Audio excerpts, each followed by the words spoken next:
Buenas noches. El llamado a la paz de los jóvenes explotó esta tarde en Guadalajara con una fuerza expresiva que recuerda los gritos de angustia y hartazgo después del asesinato de Fernando Martí, después de Villas de Salvarcar, después del asesinato de Juan Francisco Sicilia. ¿Qué es lo que están haciendo con estas protestas? Seguramente lo veremos en las próximas semanas. Tendremos la crónica de lo que pasó esta tarde en Guadalajara y además...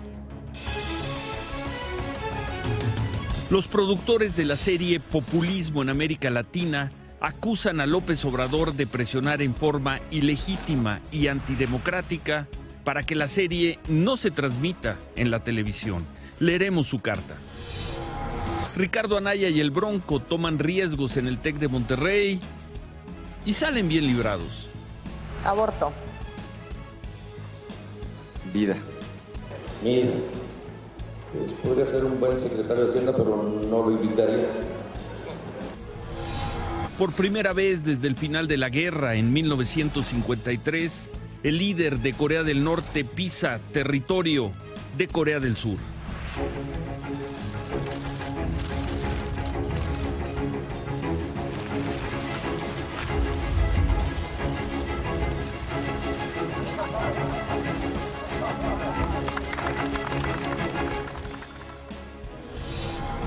En la entrevista de 4 minutos con los candidatos, esta noche, Mariana Boy.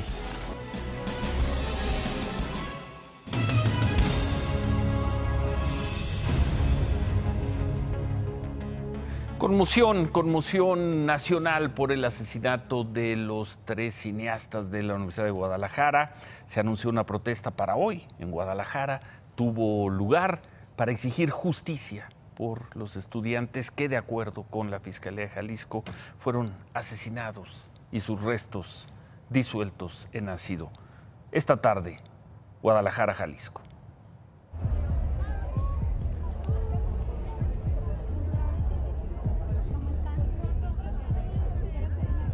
8,000 personas, la mayoría jóvenes, se reunieron en la explanada de la Rectoría de la Universidad de Guadalajara para marchar en protesta por el asesinato de los estudiantes de cine Marco, Daniel y Javier Salomón.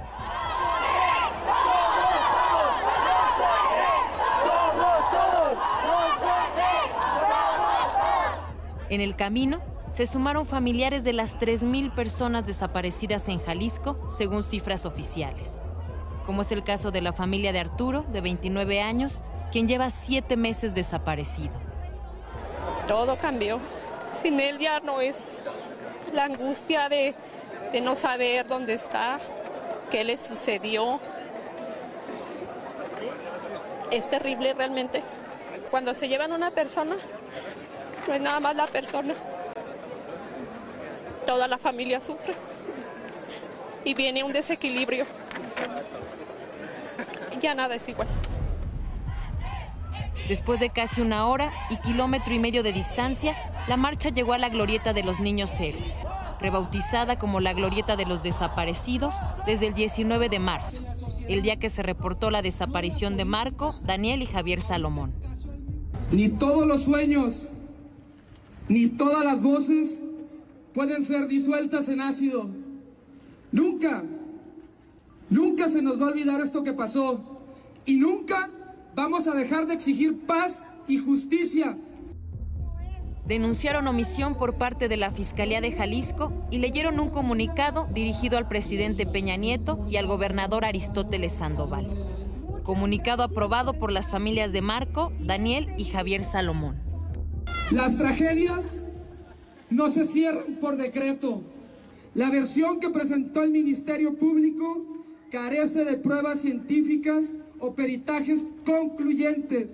Para nosotros, los 3 estudiantes de cine del Centro de Artes Audiovisuales siguen siendo desaparecidos y lo decimos claro y fuerte a las autoridades estatales y federales. Siguieron las voces de los familiares, voces de enojo. Nunca nos vamos a cansar de buscar hasta encontrar verdad y justicia. Pero qué testarudez el gobierno, de las autoridades que creen que una madre se va a callar con el tiempo. Pero al final también hubo voces de agradecimiento, no al gobierno, sino a quienes acompañaron la marcha. Es primera vez que me siento acompañada y les agradezco de todo corazón que estén aquí.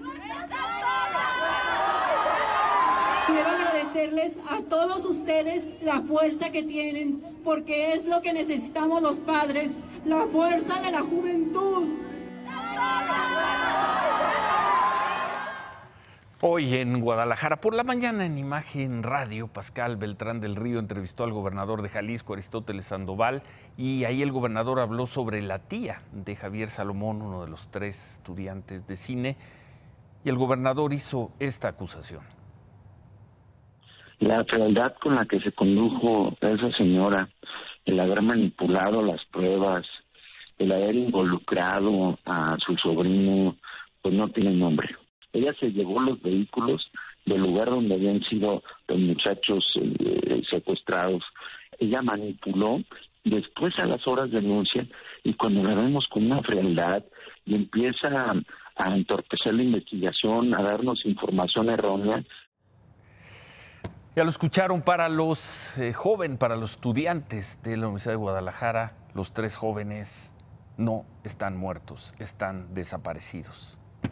Y hoy precisamente se cumplieron 43 meses de la desaparición de los 43 normalistas de Ayotzinapa. Unas 2,000 personas marcharon del Ángel de la Independencia al Zócalo de la Ciudad de México. Manifestantes colocaron fotografías de los desaparecidos sobre Paseo de la Reforma. Y terminado el mitin, los familiares regresaron a Guerrero para conmemorar mañana la fecha. En el municipio de Iguala no hubo disturbios, no hubo violencia.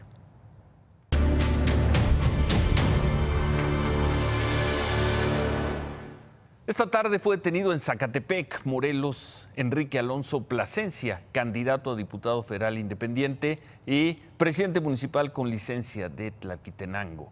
La Fiscalía de Morelos y la Comisión de Seguridad del Estado dieron a conocer que el señor Alonso Plasencia es supuestamente el líder del grupo criminal Los Rojos en esa población, en Tlalquitenango, y está acusado del homicidio de un joven de 17 años ocurrido el 17 de abril. Después de la detención de Enrique Alonso, un grupo de habitantes de Tlalquitenango y de Jojutla se manifestaron afuera de la cárcel regional en Jojutla, a donde llevaron a este señor. Ahí le exigieron al gobernador Graco Ramírez que lo libere.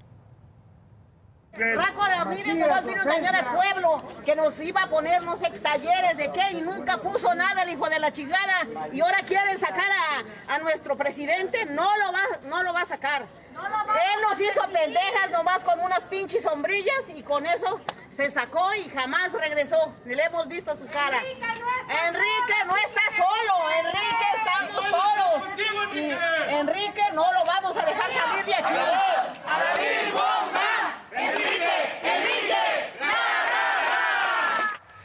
Bueno, las autoridades de Morelos explicaron que 7 integrantes del cártel de Los Rojos detenidos el 20 de abril coincidieron que Enrique Alonso Plasencia pertenece a ese grupo criminal y que en 2009 ya había sido detenido por tráfico de personas, lavado de dinero y delincuencia organizada, pero fue liberado en el 2012 y, como suele ocurrir, se registró como candidato, compitió, ganó y ahora iba por otra posición.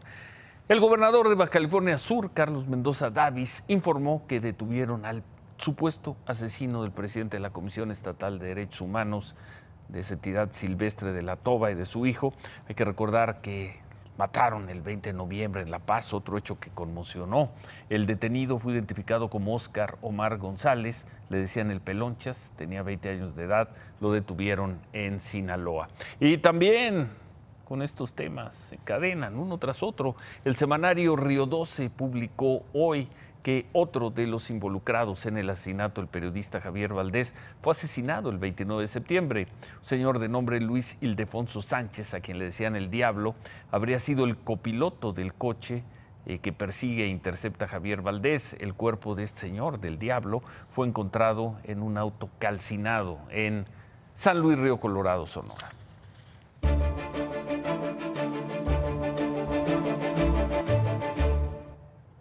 Anoche informamos, presentamos aquí la historia sobre la aparición de publicidad, de anuncios en camiones de la Ciudad de México sobre una serie de televisión que se anunciaba como Populismo en América Latina, una publicidad que hace alusión, entre otros, a Andrés Manuel López Obrador. Nos sorprendió que la publicidad no diera más detalles sobre esta serie, ni quién la producía, ni dónde se iba a transmitir. Hoy le preguntamos a algunas de las principales plataformas de video, y Claro Video y Prime Video se deslindaron. Dijeron que ellos no tienen nada que ver con esto. Netflix nos dijo que ni la van a transmitir ni están involucrados en la producción.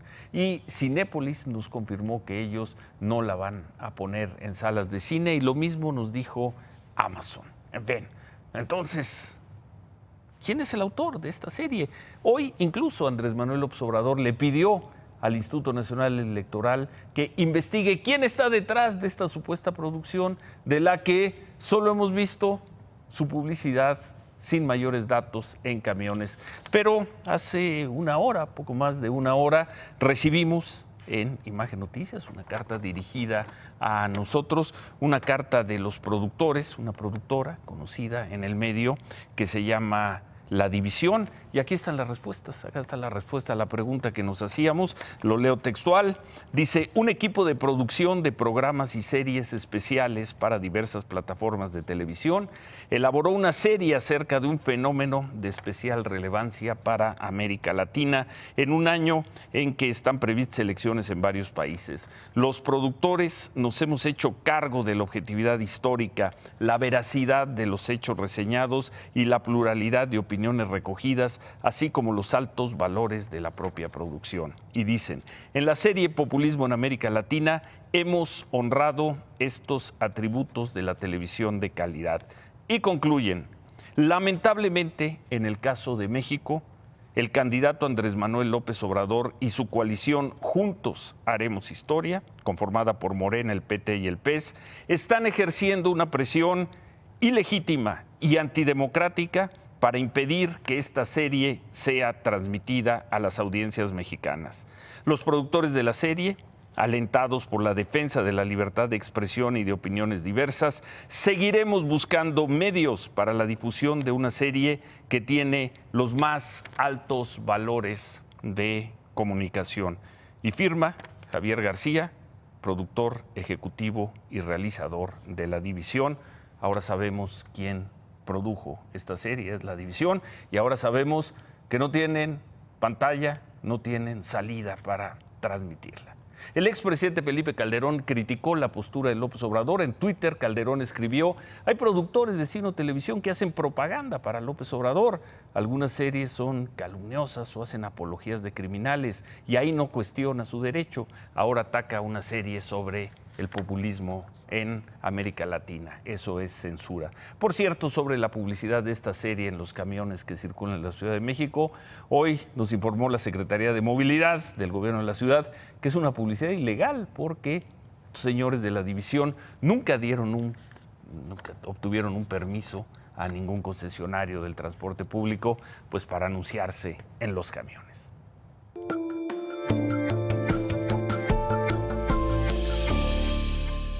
Otro caso polémico. Bueno, antes de eso, hoy en Parral, Chihuahua, Andrés Manuel López Obrador se refirió así al gobernador Javier Corral.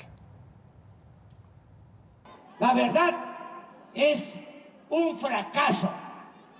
No representa ningún cambio. Y yo creo que ya la gente de Chihuahua se está dando cuenta que no ha hecho absolutamente nada en beneficio de Chihuahua. Al contrario, hay cosas en que está peor ahora Chihuahua que cuando estaba Duarte. Javier Corral le respondió: yo creo que los hechos y los dichos hablan por sí mismos. Entiendo que anda medio dolido del debate pasado, pero pues nosotros no tenemos la culpa de su propio desempeño. Yo ahí lo dejo, para mí no es relevante.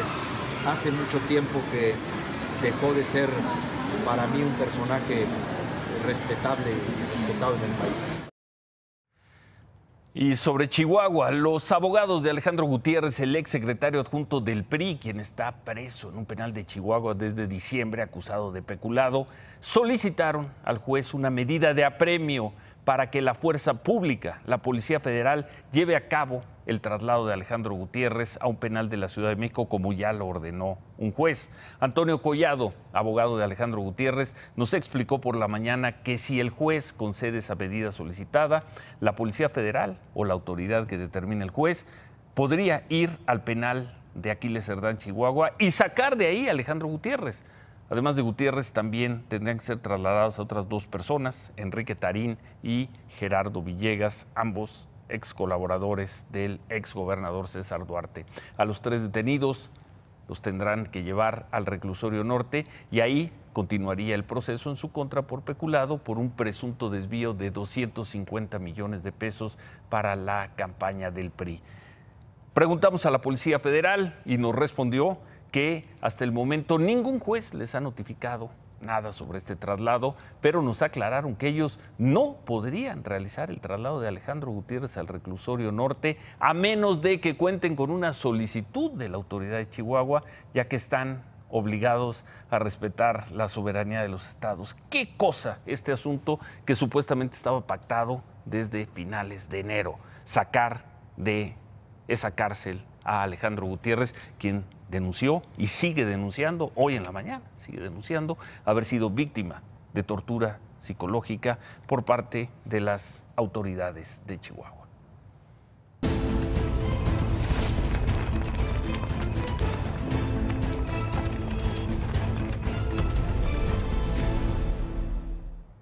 Y hoy, después del gran triunfo que consiguieron ayer los futbolistas en los derechos de los jugadores, en los derechos laborales de los jugadores, y un poco a manera de homenaje, vamos a ver qué es lo que Carlos Albert, el primer futbolista que la jugó por los derechos de los futbolistas hace casi 50 años, vamos a ver qué es lo que Carlos Albert, qué es lo único que le pide al próximo presidente de la República.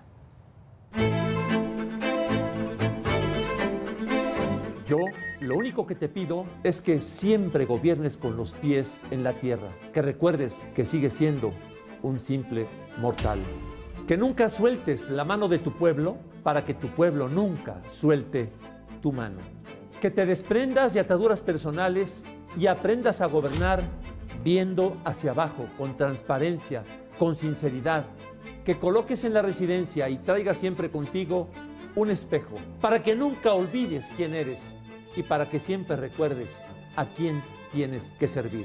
Te pido justicia, te pido no violencia, te pido simplemente que nos gobiernes como te gustaría ser gobernado. Que recuerdes que primer mandatario significa ser el primero al que nosotros mandamos.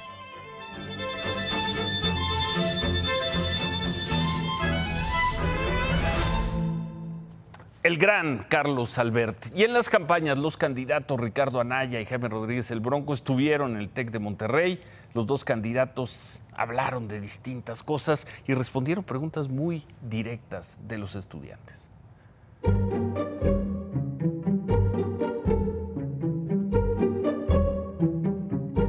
Equidad de género. Indispensable. Corrupción. Cáncer. Matrimonio igualitario. Tolerancia. Pensión expresidentes. Innecesaria. Aborto. Vida. Aeropuerto de la Ciudad de México. Necesario. Amnistía para los delincuentes. Locura. Ricardo Anaya inauguró la pasarela de los presidenciables en el Tecnológico de Monterrey. Anaya se puso la camiseta del TEC y reveló que logra relajarse haciendo yoga. No tengo ningún problema ni para quedarme dormido y me despierta mi iPhone, ahí tengo mi despertador, de tal manera que el tiempo que estoy en la cama lo aprovecho bien. Gracias, Ricardo. En todos los sentidos. Pero hubo una revelación más importante. A petición de los anfitriones, ante unos 1,800 alumnos, habló de los atributos de sus contendientes y fue forzado a definir por quién votaría si no fuera candidato. Si yo no hubiera sido el candidato del PAN, pues probablemente lo habría sido Margarita, y por supuesto que yo la hubiera apoyado. Margarita me parece una mujer sensible y una mujer con mucho carisma. Segundo, José Antonio creo que es un hombre listo y preparado. El Bronco, ustedes lo conocen mejor que yo, es muy echado para adelante y es muy simpático también. Andrés Manuel es muy tenaz, muy perseverante. Y ya acabé con todos, ¿no? Listo. ¿Sí? Ahí estuvo. Ahora, flores para todos los candidatos. Por la tarde, el exgobernador Jaime Rodríguez Calderón, el Bronco, también se sometió al examen de los estudiantes y después de muchas presiones, dejó su voto imaginario para Margarita. Margarita es una mujer, creo que sensible a los temas, ya fue es esposa de un presidente. Andrés Manuel es persistente. Es una cualidad. Mid, pues podría ser un buen secretario de Hacienda, pero no lo invitaría. En el caso de Anaya, pues sabe hablar francés. Y como nadie es profeta en su tierra, el Bronco perdió la sonrisa cuando le hicieron notar que no había llenado el auditorio. Bueno, mañana van a estar ahí en el TEC de Monterrey José Antonio Meade, Margarita Zavala y Andrés Manuel López Obrador. Veremos cómo les va. Por cierto, ya que hablábamos de López Obrador, está en Chihuahua. Ahí dijo que, según él, sigue subiendo en las encuestas y volvió a hablar de que hay una guerra sucia en su contra. José Antonio Meade convivió con simpatizantes en una taquiza en Río Bravo, en Tamaulipas. Después se fue a Reynosa, donde aseguró que la alternancia en Tamaulipas, donde gobierna el PAN, agudizó los problemas de seguridad. Y reconoció que ya había dicho que la delincuencia rebasó a todos los niveles de gobierno. Hemos sido testigos en los últimos días de episodios que lastiman profundamente al país. Eso es reflejo de que nuestra política de seguridad no está funcionando. Eso es reflejo de que tenemos que hacer las cosas diferente. Y tenemos que hacer las cosas diferente sobre la base de un buen diagnóstico y de propuestas que hagan sentido. En León, Guanajuato, Margarita Zavala se reunió con un grupo de mujeres y con empresarios para juntar dinero para su campaña. Ahí habló también sobre seguridad y criticó la actuación del gobierno federal, de este gobierno federal, en el combate a la delincuencia en el estado de Guanajuato. En realidad lo que pasó en este gobierno es que no hubo estrategia ni se enfrentó a la delincuencia. Y lo digo claramente, porque además lo primero que hicieron fue esconder a la policía en la Secretaría de Gobernación. Quizá porque prefirieron control político que seguridad en las calles. Y esa manera de esconder la policía en la Secretaría de Gobernación no ayudó en nada y al contrario debilitó una institución de seguridad. Los candidatos. Y queremos recordarles e invitarlos el próximo martes. Se cumplen 50 años del 68, no solo del 2 de octubre, sino de todo lo que ocurrió en México y en el mundo en 1968, comenzando por el Mayo francés. Y en mayo, el martes primero, presentaremos la primera de las muchas partes que va a tener una serie sobre las memorias inéditas de Díaz Ordaz en manos de Imagen Noticias.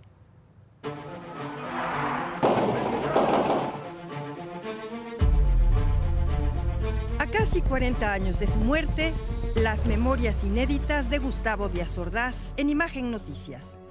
A partir de la próxima semana y hasta octubre, todo lo que Díaz Ordaz dictó y corrigió de puño y letra sobre el movimiento estudiantil del 68, los preparativos de la Olimpiada y su polémico y fugaz paso por la primera embajada de México en España. Las memorias de Díaz Ordaz en Imagen Noticias. Nunca se publicaron. Nosotros las daremos a conocer.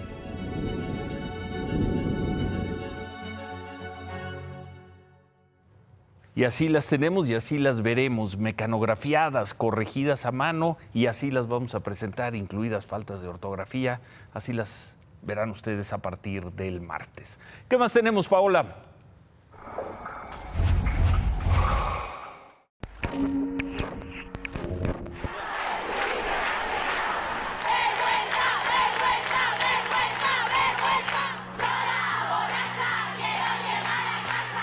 Estas son las imágenes de las protestas que se llevaron a cabo en Madrid, España, luego de que un tribunal absolvió a 5 hombres acusados de violación grupal de una joven de 18 años durante las fiestas de San Fermín en Pamplona en 2016 y los condenó por un cargo menor de abuso sexual. La Fiscalía había pedido sentencias de más de 20 años de cárcel para cada uno, pero recibieron sentencias de 9 años. El juez ordenó a los condenados que paguen a la víctima 50.000 euros en compensación. Además de Madrid, se registraron protestas en Barcelona, Valencia y Sevilla.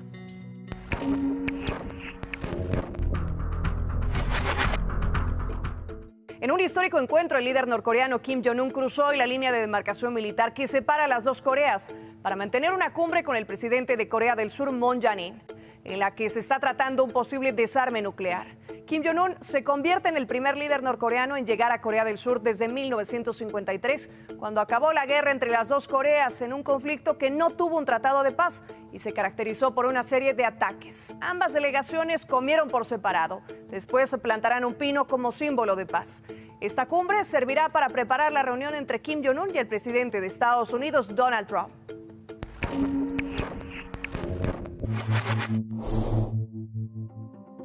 Elementos de la Procuraduría General de la República liberaron a 131 personas indocumentadas que viajaban en la parte trasera de un tráiler en el municipio del Centro Tabasco. De acuerdo con el reporte, en la carretera Villahermosa Cárdenas, los indocumentados viajaban en condiciones inhumanas, hacinados y deshidratados. 89 son adultos y 42 menores de edad, quienes tenían como destino la ciudad de Cárdenas, Tabasco. En el operativo, un hombre fue detenido como probable responsable de la comisión del delito de tráfico de migrantes. Las víctimas son originarias de varios países centroamericanos, entre ellos Honduras, El Salvador y Guatemala.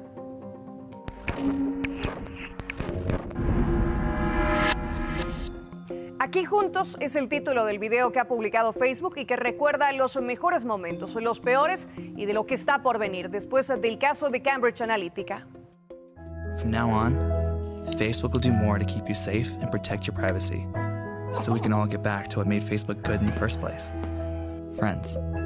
Because when this place does what it was built for, then we all get a little closer. Permiso, Ciro. Gracias, Paula. Nunca en la historia de este país tantos mexicanos de la población económicamente activa han tenido trabajo. Marzo fue el mes con mayor cantidad de miembros de la población económicamente activa trabajando. Y esto es una gran noticia. La pobreza no se acaba con pensiones universales, no se acaba con subsidios, se acaba teniendo trabajo. Cada vez mayor parte de la población económicamente activa tiene trabajo. 56% de la población sigue en la economía informal.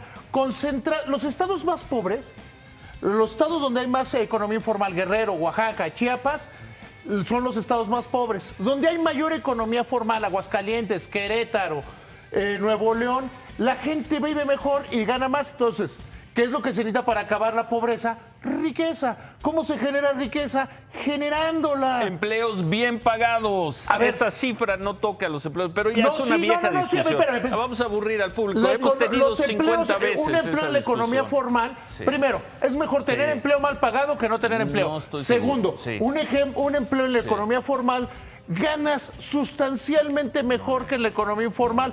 Así es, Ciro, la única manera de acabar. Qué bueno, está bien, las cifras de la macroeconomía. No son microeconomía. Es macroeconomía, dije macroeconomía. Gente que tiene trabajo es microeconomía. Bueno. Población económicamente activa, gente que tiene trabajo es microeconomía. Y la cifra del desempleo es una gran cifra. Macroeconomía, pero la más baja. Prácticamente todos los miembros de la población económicamente activa tienen trabajo. Ahora actos de fe en contra de actos de realidad. ¿Remato? ¿Me mandas a rematar o remato solo? Remata, pero bien. ¿Te acuerdas? Es es un remate que voy a hacer contigo. ¿Te acuerdas cuando tú me preguntaste, por ahí de marzo del año pasado, cómo va a ser la renegociación del Tratado de Libre Comercio? ¿Y te dije que iba a ser caminando? Sí. Está haciendo caminando. Sí. Estamos 10 de mayo. Antes del 10 de mayo va a estar firmado el Tratado de Libre Comercio. Díselo a tu cámara. A ver, ya no sé, ahorita ya está empezando a poner de moda que todo el mundo dice que ya se va a firmar. Yo llevo diciéndoselo por lo menos que se iba a cerrar hacia mediados de mayo. Antes del 10, llevo diciéndoselo 2 meses.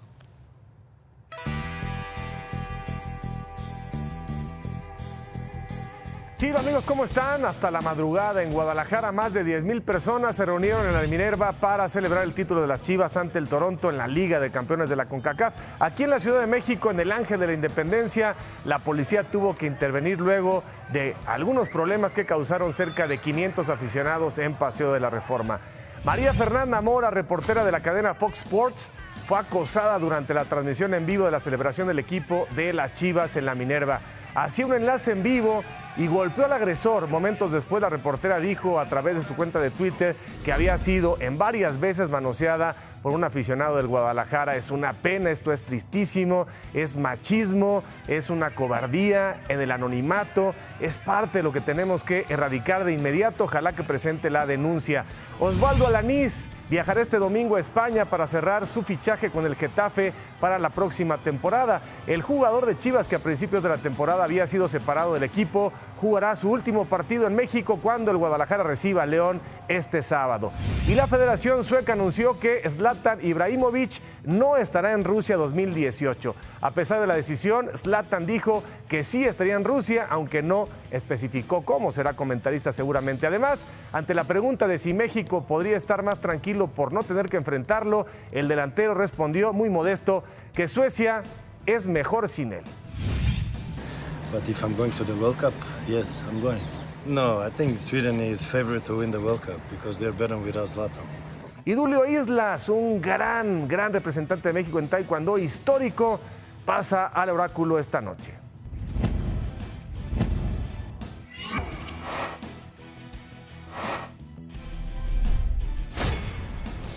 México-Alemania, 3-1 gana Alemania. México-Corea, 2-0 gana México. México-Suecia, 1-0 gana México. Sigo, amigos, los deportes esta noche. Muchas gracias. De todas calificamos, Javier. Gracias. Hacemos una pausa y al regresar, en 4 minutos, vamos a conocer a la candidata Mariana Boy. Volvemos.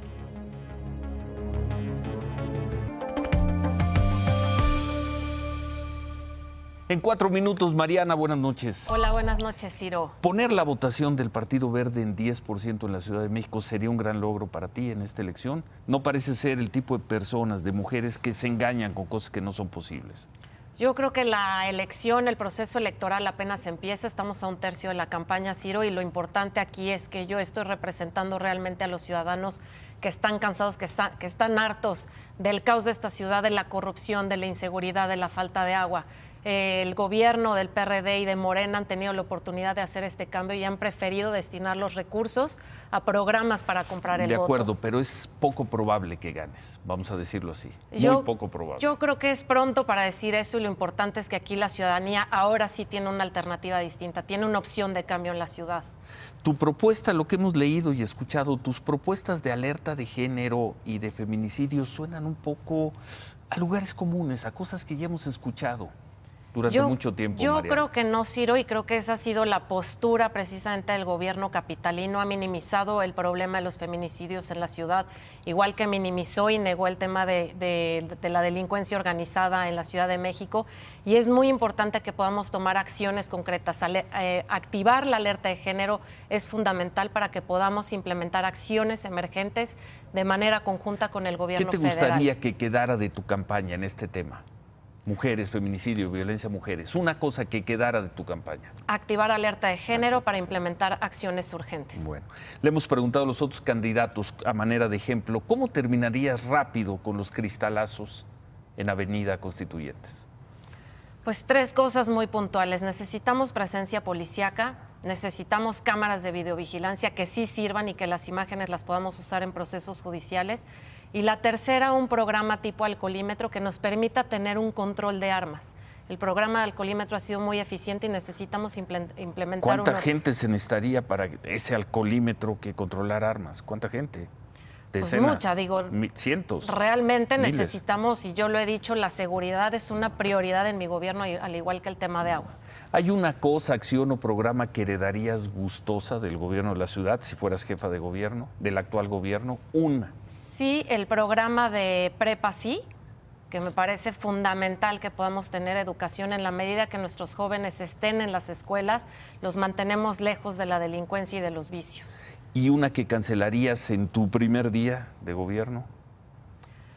Los subsidios a los grandes consumidores de agua, que eso nos tiene sumidos en una absoluta desigualdad en términos de consumo y de abasto. Tenemos delegaciones como Iztapalapa que tienen un consumo diario de 28 litros por día por persona, cuando en Lomas de Chapultepec los consumos pueden llegar a ser de 800. Como mujer exitosa, joven, ¿qué sientes cuando escuchas, qué piensas cuando escuchas la expresión pinche ciudad? Yo creo que todos hemos dicho en algún momento eso, estamos de verdad cansados y no nos sentimos ¿Qué piensas? seguros. ¿Qué sientes? Pues creo que todos los hemos dicho, incluyéndome yo, pero sí te quiero decir que creo que vivimos en una gran ciudad, somos uno de los centros financieros más importantes del mundo, uno de los centros culturales más importantes del mundo y tenemos todo el potencial para ser la ciudad que queremos. Tienes 30 segundos, ahí está tu cámara para que le digas lo que quieras al televidente. Bueno, les diría que en esta contienda electoral tenemos la oportunidad de darle un nuevo rumbo a la Ciudad de México. Yo, a diferencia de mis contrincantes, no tengo escándalos ni tengo compromisos que me impidan tomar decisiones. Tengo una trayectoria limpia, una trayectoria de resultados y soy una persona honesta que viene a trabajar para recuperar la ciudad de la mano con los ciudadanos y quiero insistir en que para mí la ciudad no es un botín, es un compromiso. Gracias, Mariana, suerte. Gracias, Ciro, muchas gracias. Gracias. Hacemos una pausa. Al regresar, excelente el ejemplo que dieron hoy los estudiantes del TEC de Monterrey con Ricardo Anaya y con el Bronco. Volvemos.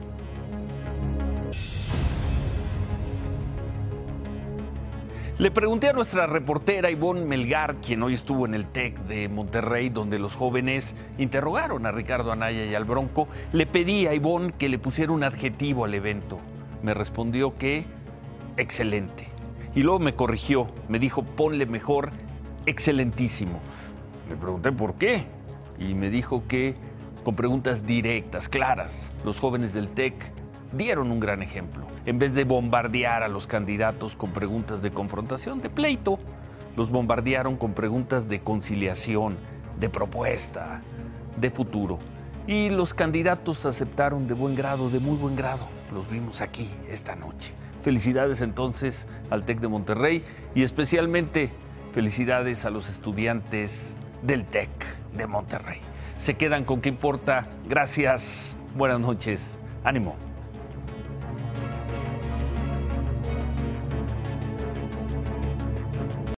Imagen Noticias con Ciro Gómez Leiva, lunes a viernes 10:30 p.m. Participa en Imagen Televisión.